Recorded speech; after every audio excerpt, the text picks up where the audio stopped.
Hello everyone, நான் தான் உங்கள் தமிழ் கோடிங்கி. ஸோ நம்ம போன வீடியோவில் லிஸ்ட் ஐட்டம்ஸோட பேசிக் ஸ்டைலிங் ப்ராப்பர்ட்டிஸ் 3 ப்ராப்பர்ட்டிஸ் பற்றி பார்த்துருந்தோம். அதாவது list style type, list style position and list style image அப்படின்றத யூஸ் பண்ணி அந்த லிஸ்ட் ஐட்டம்ஸை எப்படி ஸ்டைல் பண்ணலான்னு பார்த்துருந்தோம். ஸோ நம்ம இந்த வீடியோவில் அது ஒரு கண்டினியூஷனாக மோர் ஆஃப் HTML ஆட்ரிபியூட்ஸ்னு சொல்லலாம். CSS ப்ராப்பர்ட்டிஸ் இல்லாமல் HTML ஆட்ரிபியூட்ஸ் வச்சு நம்ம லிஸ்ட்டோட ஸ்டைல்ஸை எப்படி மாற்றலாம். ஸோ சில செப்பரேட் யூஸ் கேசஸில் இந்த HTML ஆட்ரிபியூட்ஸ் யூஸ் ஆகும். அது என்னன்னு நம்ம பார்க்கலாம். அதில் நம்ம ஃபஸ்ட்டு பார்க்க போகிறது ஸ்டார்ட்ன்ற ஆட்ரிபியூட். ஸோ இப்போது நான் லாஸ்ட் வீடியோவில் நம்ம இந்த லிஸ்ட் ஐட்டமை ரோமன் நியூமரல்ஸ் வச்சு ஸ்டைல் பண்ணியிருந்தோம். அண்ட் இது வந்து உங்களுக்கு வந்து 1 2 3 அப்படின்றது ஆர்டரில் வருது. ஸோ சப்போஸ் இதுவே வந்து உங்களுக்கு வந்து ஒரு ஸ்பெஷல் யூஸ் கேஸ் இருக்குது, அந்த இடத்துல வந்து உங்களுக்கு வந்து ஒரு பர்டிகுலர் நம்பர்லேருந்து தான் அந்த ரோமன் நியூமரல் ஸ்டார்ட் ஆகணும் அப்படின்னா நீங்கள் வந்து அதுக்கு வந்து இந்த ஸ்டார்ட்ன்ற ஆட்ரிபியூட் யூஸ் பண்ணலாம்.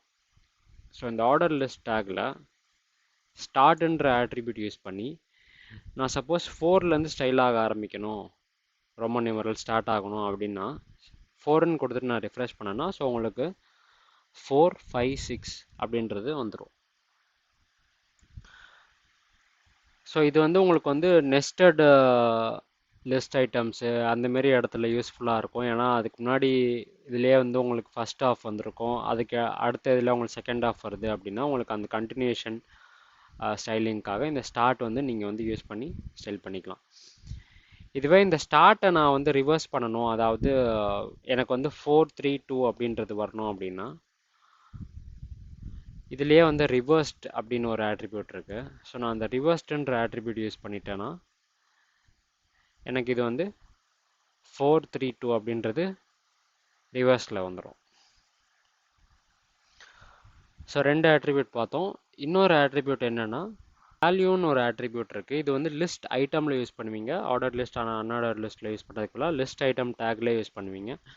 ஸோ சப்போஸ் நான் வந்து இந்த டிஸ்பிளே ஆகிற வேல்யூவை நான் கண்ட்ரோல் பண்ணணும் அப்படின்னா, நான் சப்போஸ் நடுவில் இருக்கிறது மட்டும் எனக்கு வந்து ஒரு 7ன்ற வேல்யூ வரணும் அப்படின்னா நான் இந்த லிஸ்ட் ஐட்டமில் போயிட்டு வேல்யூ ஈக்குவல்ஸ் 7ன்னு கொடுத்துட்றேன்.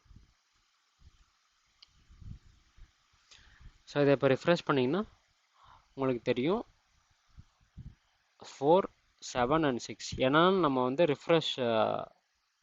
ரிவர்ஸ்ட் அப்ளை பண்ணியிருக்கிறதுனால இந்த வேல்யூ எதுக்குலேருந்து நீங்கள் கொடுக்குறீங்களோ அதுலேருந்து அதுக்கு அடுத்து இருக்கிற இதுவும் அதே செட் ஆஃப் கன்சிக்யூட்டிவ் வேல்யூஸை ஃபாலோ பண்ண ஆரம்பிச்சிடும்.